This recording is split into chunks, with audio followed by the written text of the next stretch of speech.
नमस्कार, आप देख रहे हैं सिटी सेंटर शो। मुंबई से मैं हूं पूजा भारद्वाज और शो की शुरुआत कर रहे हैं नोएडा की खबर से, जो कि बेहद परेशान करने वाली है। नोएडा के सेक्टर 100 की एक सोसाइटी में एक कुत्ते के काटने की वजह से 8 महीने के मासूम की जान चली गई। जो लोग यहां पर रहते हैं सोसाइटी में, उनका कहना है कि नोएडा अथॉरिटी कुत्तों की समस्या का हल नहीं निकाल पा रही है, लेकिन जो कुत्ता पालने वाले लोग हैं उनका कहना है कि माता पिता की लापरवाही की वजह से ये घटना घटी है, क्योंकि कुत्तों को खाना खिलाना कोई पाप नहीं है। रविश रंजन शुक्ला की ग्राउंड रिपोर्ट देखिए। नोएडा में सेक्टर 100 की सोसाइटी में खासा बवाल मचा है। कुत्तों के काटने से 8 महीने के बच्चे की मौत के बाद सोसाइटी के सैकड़ों लोगों ने नोएडा अथॉरिटी के ओएसडी को कई घंटे तक घेरे रखा। लोगों का आरोप है कि 6 महीने के भीतर कुत्ते के काटने की यह तीसरी घटना है। मुझे जो बच्चा को देखी हो ना, क्या बताऊं, उस बच्चे को देख के हम जो आधा घंटा वहाँ ही बैठ गई। मैम, क्या इतना डरा हुआ बच्चा कि नीचे नहीं उतरता? नहीं चाहते बच्चे नीचे खेलने के लिए, हम नहीं भेज सकते बच्चों को नीचे खेलने जाने के लिए। We don't send our kids down alone. दरअसल सपना कुमारी नाम की एक महिला श्रमिक सोसाइटी में नए बन रहे इस टावर में काम कर रही थी। उसका 8 महीने का बच्चा यहीं पर सो रहा था, तभी 3 कुत्तों ने उसके ऊपर हमला कर दिया। उनका जो बच्चा है उसको नींद आ गई, तो उन्होंने अपने बच्चे को इस जगह पर यहाँ पर उसको सुला दिया और इसके बाद में 3 जो आवारा कुत्ते हैं उन्होंने उसके ऊपर में हमला कर दिया। कुछ देर के बाद में जब बच्चे की चीख सुनाई दी, तब वो तुरंत यहाँ के जो श्रमिक हैं, सोसाइटी के जो लोग हैं, वो भागे हुए आए और उसके बाद में उन्होंने उन कुत्तों से उसको छुड़ाया बच्चे को तुरंत तकरीबन 4:30 से 5 बजे के बीच में वो सारे लोग हॉस्पिटल लेकर गए, लेकिन हॉस्पिटल में 2 बजे तक सर्जरी होने के बाद में उस मासूम बच्चे की जो है वो मौत हो जाती है। आवारा हो या पालतू, हाल के दिनों में कुत्तों के हमलों के कई डरावने वीडियो आने के बावजूद इस समस्या का कोई हल नहीं निकलता दिख रहा है। कुत्ते पालने वाले और कुत्तों को भगाने वाले लोगों के बीच इस मुद्दे पर आपस में ही खासा विरोध है। कुत्ता पालने वाले लोग खाना खिलाने को जायज ठहरा रहे हैं। उनका कहना है कि बच्चे की मौत कुत्ता काटने से नहीं, बल्कि माता पिता और कंस्ट्रक्शन कंपनी की लापरवाही से हुई है। ये कुत्ते काटने से नहीं हुई है, ये एक्सीडेंट हुई है। कैसे हुई है इसका जांच नहीं है। ये कुत्ता काटने से मौत नहीं हुई सर। और उन्होंने उठाया, पुलिस में सॉरी भी मांगा गया। हाँ, तो मांगा गया ना छेड़ने पे, तो कुत्तों को भी सजा मिलनी चाहिए काटने पे। अरे मैम, कुत्ते तुम्हारे घर की नहीं है। तो वही तो मैं कह रही हूँ, किसी का नहीं है, सबकी है। तो पाल ले उनको, कटवा ले अपने बच्चों को, कि 7 साल के बच्चे को नीचे भेज दूं मैं। उधर मामला तूल पकड़ते देख नोएडा अथॉरिटी के ओएसडी इंदु प्रकाश ने अब कुत्तों के 4 और शेल्टर बनाने की बात कही है, लेकिन जिस श्रमिक ने अपने 8 महीने के मासूम बच्चे को खो दिया, उसे अब दमोह भेज दिया गया और उसकी आर्थिक मदद का कोई भी आश्वासन नहीं मिला है। परिस्थितियाँ क्या थी, किन परिस्थितियों में क्या हुआ क्या नहीं हुआ है, उसके बाद ही कोई बात हो सकती है। परिस्थिति क्या देगी, मतलब जांच भाई आप ऐसे क्या देश में कुत्ता काटने के मामलों में रिकॉर्ड बढ़ोतरी हुई है। इस साल 6 महीने के भीतर 14 लाख से ज्यादा लोगों को कुत्तों ने काटा। वजह यह है कि पालतू कुत्तों से लेकर आवारा कुत्तों तक कोई स्पष्ट नीति नहीं है। नोएडा से अरविंद उत्तम के साथ रविश रंजन शुक्ला, एनडीटीवी इंडिया। बढ़ते हैं आगे। राजस्थान के भिवाड़ी से 3 सगे भाइयों को बहला फुसलाकर प्लेन दिखाने के बहाने दिल्ली लाया गया। आरोपियों ने गला घोंट कर उन्हें मारने की कोशिश की, लेकिन एक बच्चा जिंदा बच गया और 2 बच्चों के शव बरामद हुए हैं। 2 आरोपियों को इस मामले में गिरफ्तार किया गया है और बताया जा रहा है कि जो पूरा मामला है बच्चों की किडनैपिंग और हत्या का, वो फिरौती से जुड़ा हुआ है। देखिए रिपोर्ट। दिल्ली के महरौली के इस जंगल में राजस्थान की भिवाड़ी पुलिस महावीर और मांझी को हिरासत में लेकर पहुंची है। उनकी निशानदेही पर 13 साल और 8 साल के 2 सगे भाइयों के शव बरामद हुए। हत्या का आरोप महावीर और मांझी पर है।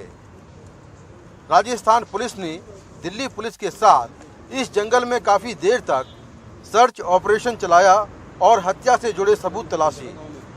सामने ये आरोपी है राजस्थान पुलिस ने दोनों आरोपी गिरफ्तार कर लिए।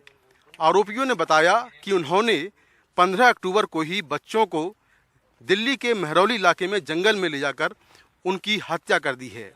इसके बाद पुलिस, राजस्थान पुलिस की क्राइम ब्रांच और दिल्ली पुलिस यहां पर पहुंची।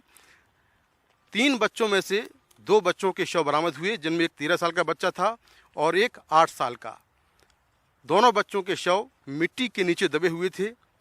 टेक्निकल आधार पर, नेसेसिटिव फुटेज एवं संदिग्ध व्यक्तियों से पूछताछ के आधार पर इस निष्कर्ष पर पहुंची कि 2 व्यक्ति जो इस घटना से में संलिप्त है, जिनसे सख्ती से पूछताछ की गई तो उन्होंने बताया कि उन तीनों बच्चों का अपहरण करके वो दिल्ली में महरौली जगह पर ले गए और वहाँ उनके द्वारा उन बच्चों के साथ में जो है उनकी हत्या कर दी है। ये ज्ञान सिंह और उनकी पत्नी हैं, जो मूल रूप से यूपी के कन्नौज के रहने वाले हैं, लेकिन भिवाड़ी में रहकर मजदूरी करते हैं। इनके मुताबिक 15 अक्टूबर को अचानक उनके 3 बच्चे गायब हो गए। तीनों भाइयों की उम्र 13 साल, 8 साल और 7 साल थी।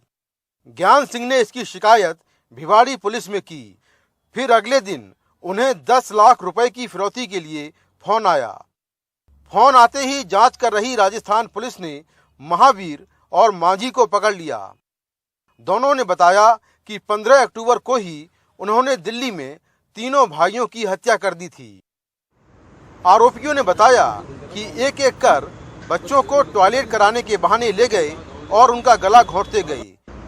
इसी बीच 15 अक्टूबर को ही एक 7 साल का बच्चा दिल्ली पुलिस ने लावारिस हालत में बरामद किया। ये उन्हीं 3 भाइयों में सबसे छोटा है, जिसे वारदात के 1 घंटे के बाद होश आया और जंगल से बाहर निकल आया। इसके बाद पुलिस ने उसे चिल्ड्रन होम भेज दिया। ये बच्चा अपना और अपने पिता का नाम ही बता पा रहा था। एक मकान मालिक रामवीर नाम का है, तो उसके वहाँ मेरे बच्चे रोज जाते थे। तो शुक्रवार वाले दिन 14 तारीख को उसने मेरे को मना किया, कहीं नहीं तो इसमें रूम ले ले और नहीं तो अपने बच्चे को मना कर ले। तो हमने कही जब नहीं मेरे बच्चे मानते हैं तो हम रूम ले लेंगे। हमने अपनी औरत को पूछी, हमने कही रूम उसमें लोगे, इन्हें कही नहीं लेंगे। तो हमने उसको मना कर दिया। तो क्यों, हम तेरे से 2500 रुपये जबरदस्ती ले लेंगे, नहीं तो हाँ देख ले फिर। हाँ तो और 15 तारीख को बच्चे गायब हो गए। कोई फोन आया था फिरौती के लिए? 4G के लिए फोन आया था, 8 लाख रुपया भी मांग रहा था। 2 बात करके फोन स्विच ऑफ कर लिया था। पुलिस के मुताबिक दोनों आरोपी मूल रूप से बिहार के रहने वाले हैं। महावीर मोबाइल की दुकान चलाता है, जबकि मांझी मजदूर है। आरोपी पीड़ित के पड़ोस में ही रहते हैं और बच्चों को हवाई जहाज दिखाने के नाम पर बहला फुसला कर दिल्ली ले आए। ये पता लगाया जा रहा है कि क्या वारदात में और लोग शामिल थे। जो 10,000 रुपए देने की हालत में नहीं था, उससे फिरौती के लिए 10 लाख रुपए मांगे गए और फिरौती मांगने के पहले ही तीनों बच्चों को मरा समझकर आरोपी यहाँ मिट्टी में दबा गए। लेकिन ये चमत्कार हुआ कि 7 साल का बच्चा वारदात के बाद यहाँ से निकलने में कामयाब रहा, जो इस पूरी घटना का चश्मदीद गवाह भी है। ये घटना बेहद हैरान करने वाली है। नई दिल्ली से कैमरामैन मोहम्मद मुसलिन के साथ में मुकेश सिंह, एनडीटीवी इंडिया। और अब आइए रुख करते हैं केदारनाथ का, जहां बड़ा हादसा हो गया। हेलीकॉप्टर क्रैश होने की वजह से एक पायलट समेत 7 लोगों की जान चली गई। उत्तराखंड के गरुड़ चट्टी में खराब मौसम की वजह से यह हादसा हुआ। हादसे के समय की जो तस्वीरें आ रही हैं, उसमें भी देखा जा सकता है कि बारिश हो रही है। हेलीकॉप्टर के क्रैश होने के बाद उसमें आग लग गई। और आपको बता दें कि ये आर्यन कंपनी का हेलीकॉप्टर था। और एनसीबी विजिलेंस की स्पेशल जांच टीम ने आर्यन खान मामले में अपनी रिपोर्ट सौंपी है। सूत्रों के हवाले से बताया जा रहा है कि इस रिपोर्ट में कई अनियमितता जांच के दौरान पाई गई है। इसी मामले पर ज्यादा जानकारी दे रहे हमारे सहयोगी Sunil Singh. Narcotics control bureau यानी कि एनसीबी ने अपना चरित्र बदलना शुरू कर दिया है। यानी कि अब वो छोटे केसेस न करके सिर्फ जो नशे के सौदागर हैं, बड़े बड़े तस्कर हैं, माफिया हैं, उनको पर ही नकेल कसना और उन्हें गिरफ्तार और धरपकड़ शुरू करेगी। और इस संदर्भ में बड़ी कई ऑपरेशंस भी हुए हैं, जिनमें कई गिरफ्तारियां भी हुई हैं और बरामदगी भी हुई हैं। इस संबंध में हमसे बात करने के लिए यहाँ पर हैं साउथ वेस्ट रीजन के deputy director general Gyaneshwar Singh ji. Sir, जैसे बात हुई कि चरित्र बदलने की, कि एनसीबी अब अपना चरित्र बदल दिया, यानी सिर्फ बड़े केस करेगी, तो ऐसा क्या हुआ था कि कुछ एनसीबी का किस तरह से चरित्र बदल गया था और फिर से किस तरह से बदला जा रहा है और उसको फिर से कैसे पटरी पर लाया जा रहा है? देखिए, एनसीबी एक निश ऑर्गेनाइजेशन है, एक स्पेशलाइज्ड एजेंसी है जिसमें लिमिटेड रिसोर्सेज और मैन पावर है। तो ऐसे में मैंडेट की क्लैरिटी होना बहुत आवश्यक है। हमारा focus end to end network busting, बड़े माफियाज जो इंटरनेशनल इंटरस्टेट ड्रग ट्रैफिकिंग में जुड़े हुए हैं, उनके खिलाफ कार्रवाई करना है। हमारे पास इतने संसाधन नहीं हैं कि हम स्ट्रीट लेवल पे या कंज्यूमर लेवल पे इफेक्टिव कार्रवाई कर पाएँ। उनके लिए और एजेंसीज हैं, लोकल पुलिस हैं। इसके अतिरिक्त international coordination, inter agency coordination with in India, capacity building, इस तरह के बहुत सारे आयामों पे एनसीबी काम कर रही है। और हाल ही में हम लोगों ने एनसीबी को एक डिजिटली ड्रिवन ऑर्गेनाइजेशन बनाने का संकल्प लिया है, जिसकी दिशा में हम लोग प्रयास कर रहे हैं। तो क्या ये माना जाए कि एनसीबी पिछले कुछ दिनों, महीनों में, साल में राह भटक गई थी? नहीं, ऐसा कहना गलत होगा, लेकिन शायद हम उन प्रायोरिटीज को और दृढ़ता से उनका पालन कर रहे हैं और मुझे लगता है कि हम सही दिशा में जा रहे हैं। इस संदर्भ में कुछ कार्रवाइयां भी हुई हैं, जैसे कि 7 किलो कोकीन पकड़ी गई हैं, कुछ बड़े बड़े ऑपरेशन हुए। तो किस तरह के ऑपरेशन में कितनी सफलता मिली? अभी जैसा कि आज प्रेस मीट में आपसे बातचीत हुई, इस दौरान 7 किलो कोकेन का रिकवरी हुई है, जिसमें 4 फॉरेन नेशनल और 1 इंडियन नेशनल हम लोगों ने गिरफ्तार किया है और अभी भी ऑपरेशन ऑन है। ये दिल्ली और मुंबई यूनिट ने आपस के कोऑर्डिनेशन से एक अफ्रीकन सिंडिकेट को बर्स्ट किया है। इसके अतिरिक्त कुछ दिनों पहले ब्लैक कोकेन यहाँ पे पकड़ा गया। 50-60 किलो एमडी की खपत खेप पकड़ी गई अहमदाबाद और मुंबई की टीम ने। 210 किलो हीरोइन कोची में रिकवर हुई। तो हाल ही में एनसीबी ने बहुत अच्छे और बड़े बड़े ऑपरेशन किए हैं, जिससे कि जो मैं बात अभी पहले आपको बोल रहा था कि अब हम बड़े केसेस पे फोकस कर रहे हैं, वो बात प्रूव होती है। Cordelia cruise ship drug case, जिसमें कि अभिनेता शाहरुख खान के बेटे आर्यन खान को आरोपी बनाया गया था और केस काफ़ी विवादों में था, काफ़ी आरोप भी लगे थे।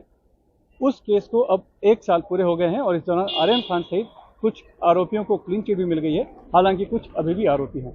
बहरहाल उस दौरान जब आरोप लगे थे तब एनसीबी ने विजिलेंस की एक स्पेशल इंक्वायरी टीम गठित की थी, जिसने आके मुंबई में मामले की जांच की थी और तकरीबन 65 लोगों का बयान दर्ज किया था। उस टीम ने अपनी विजिलेंस रिपोर्ट एनसीबी डीजी को सौंप दिया है। उसमें जो जानकारी मिल रही है वो ये कि मामले में जांच के दौरान पाया गया कि अनियमितताएं काफ़ी की गई थी केस में। इसके अलावा जो अधिकारी शामिल थे, जिस तरह से उन्होंने काम किया, उनके इंटेंशन पर भी कहीं न कहीं सवाल उठता दिखा है और साथ में कहीं कुछ लोगों के खिलाफ उनका सिलेक्टिव अप्रोच भी दिखा है। तो उसमें साफ तौर पर कुछ लोगों के खिलाफ रिकमेंडेशन की गई है। जो जानकारी मिल रही है, सूत्र जो बता रहे हैं कि तकरीबन 7 से 8 ऐसे एनसीबी अधिकारी हैं जो केस से जुड़े हुए थे, उनके खिलाफ कार्रवाई शुरू हो चुकी है, यानी कि उनको चार्जशीट किया गया है। अब उनका जवाब मांगा जाएगा, उस पर जांच आगे होगी और अगर उसमें कोई दोषी पाया जाता है तो उसका सस्पेंशन यानी निलंबन भी हो सकता है। लेकिन उसमें एक चीज़ जो सूत्र बता रहे हैं वो ये है कि इस पूरे मामले में जो आरोप लगा था वो था एक्सटॉर्शन का और पैसे मांगने की और देने की भी बात सामने आई थी। बहरहाल जो विजिलेंस की जो एसआईटी की टीम थी वो उन कड़ियों को जोड़ नहीं पाई, यानी कि जो एक्सेशन का आरोप था वो पुख्ता तौर पर कहीं साबित होता नहीं दिख पाया। लेकिन हाँ, जांच में अनियमितता, केस में अनियमितता बरती गई थी। इंटेंशन और सिलेक्टिव अप्रोच को लेकर सवाल जरूर उठे हैं, जिसके लिए कुछ अधिकारियों के खिलाफ कार्रवाई यानी एक्शन का रिकमेंडेशन भी किया गया है उस रिपोर्ट में। और अब अगली खबर जम्मू कश्मीर से, जहां टारगेट किलिंग के मामले लगातार बढ़ते जा रहे हैं। अब शोपियां में आतंकवादियों ने 2 प्रवासी मजदूरों को निशाना बनाया है, उनकी हत्या कर दी है। ये दोनों ही प्रवासी मजदूर उत्तर प्रदेश के कन्नौज के रहने वाले थे। पुलिस ने इस मामले में लश्कर ए तैयबा के हाइब्रिड आतंकियों को गिरफ्तार किया है। देखिए पूरी रिपोर्ट। रामसागर और मुनीश कुमार उस वक्त सो रहे थे जब आतंकवादियों ने इनके शेड में ग्रेनेड फेंका। दोनों उत्तर प्रदेश के कन्नौज के रहने वाले थे। घाटी में कश्मीरी पंडितों और प्रवासी मजदूरों की टारगेट किलिंग की ये सबसे ताजा घटना है।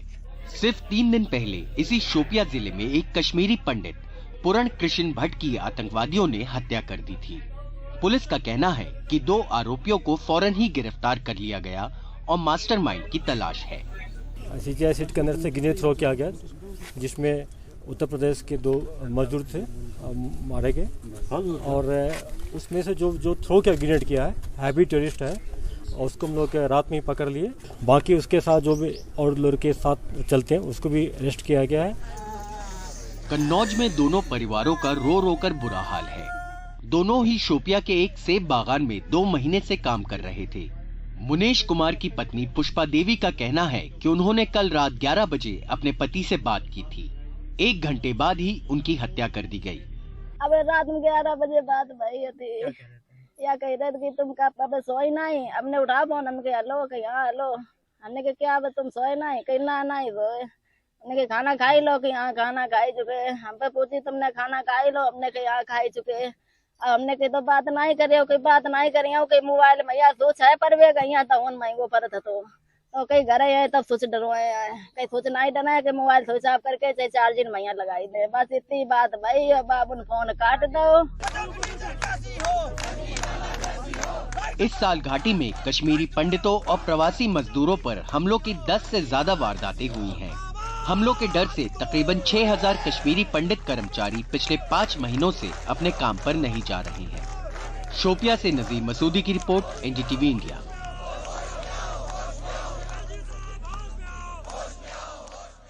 और CBI की 9 घंटे की पूछताछ के बाद मनीष सिसोदिया आज अहमदाबाद पहुंचे। पार्टी के प्रचार में जुट गए। कई चुनावी वादे उन्होंने किए जिनका लक्ष्य था बीजेपी का गढ़ ढाना। सोमवार को जिस समय मनीष सिसोदिया CBI हेडक्वार्टर में थे, मंगलवार को ठीक उसी समय अहमदाबाद के ओम नगर में चुनाव प्रचार कर रहे थे। दिल्ली की नई आबकारी नीति में कथित घोटाले मामले में पूछताछ के बाद सिसोदिया ने तुरंत अहमदाबाद का टिकट कटाया और गुजरात की धरती पर रोड शो किया। सरप्राइज होगा लोगों को अगर CBI प्रेस रिलीज जारी करेगी, हाँ जी हमने ऑपरेशन लोटस किया था, लेकिन एक्साइज पॉलिसी पे कहीं फोकस नहीं है। एक्साइज पॉलिसी में कहीं कोई करप्शन नहीं है, एक्साइज पॉलिसी में कहीं कुछ नहीं मिल रहा है उनको।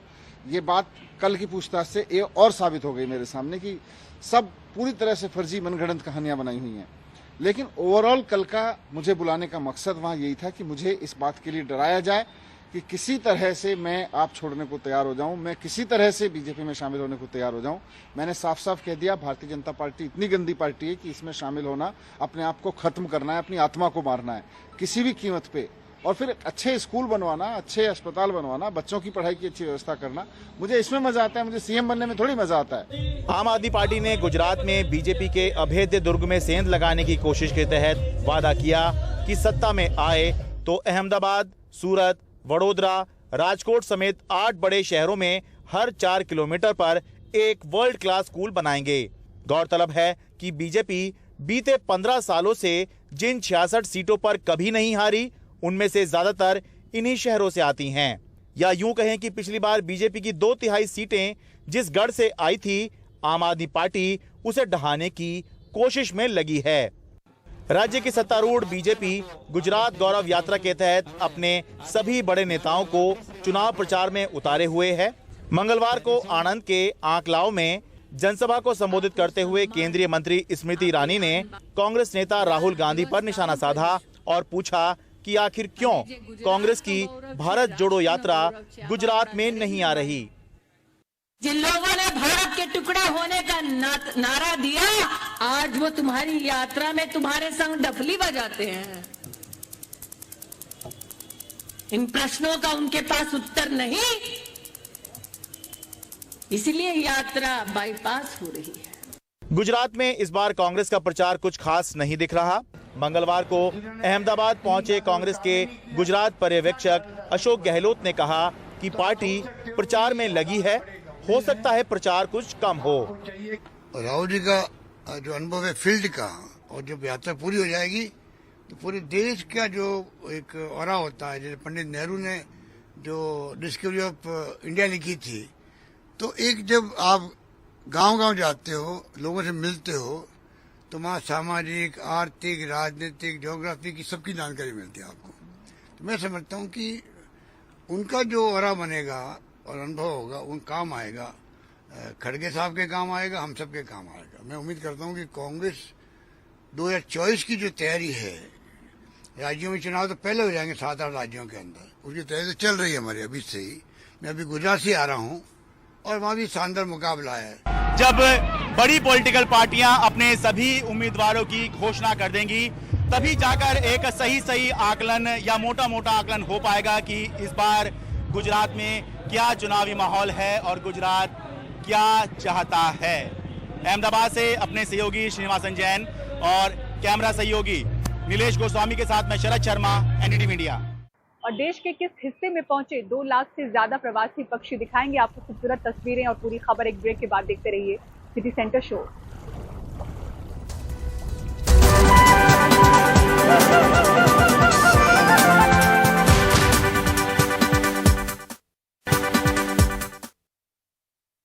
और कई भारतीय पहलवान स्पेन में चल रही वर्ल्ड चैंपियनशिप में शामिल नहीं हो पाए क्योंकि स्पेन दूतावास की तरफ से उन्हें वीजा नहीं दिया गया।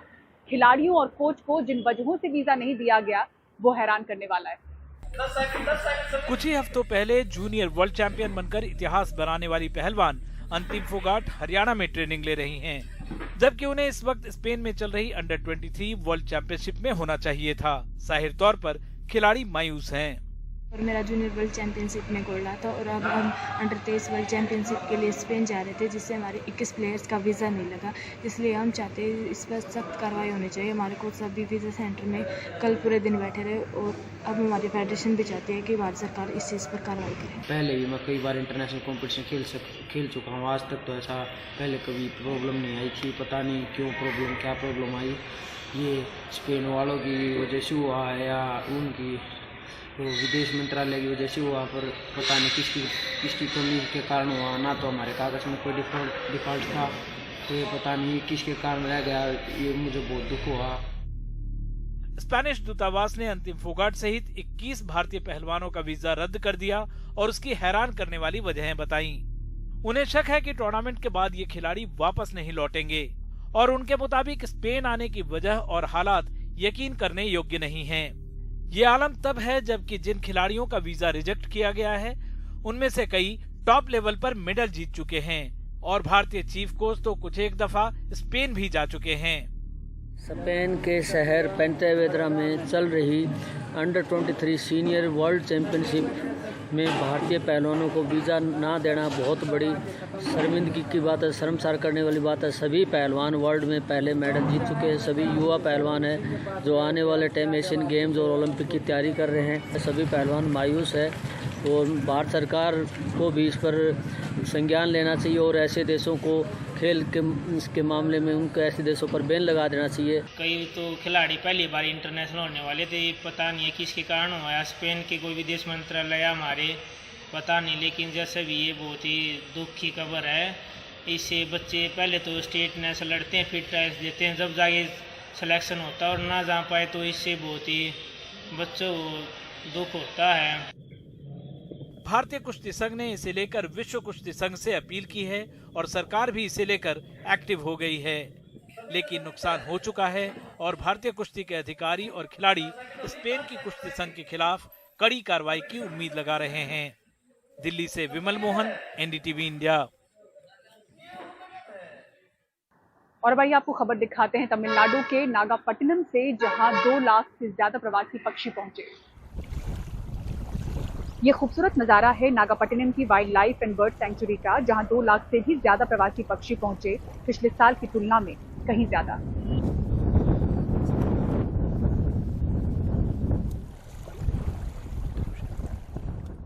और सिटी सेंटर शो में फिलहाल इतना ही। खबरों के लिए देखते रहें एनडीटीवी इंडिया। नमस्कार।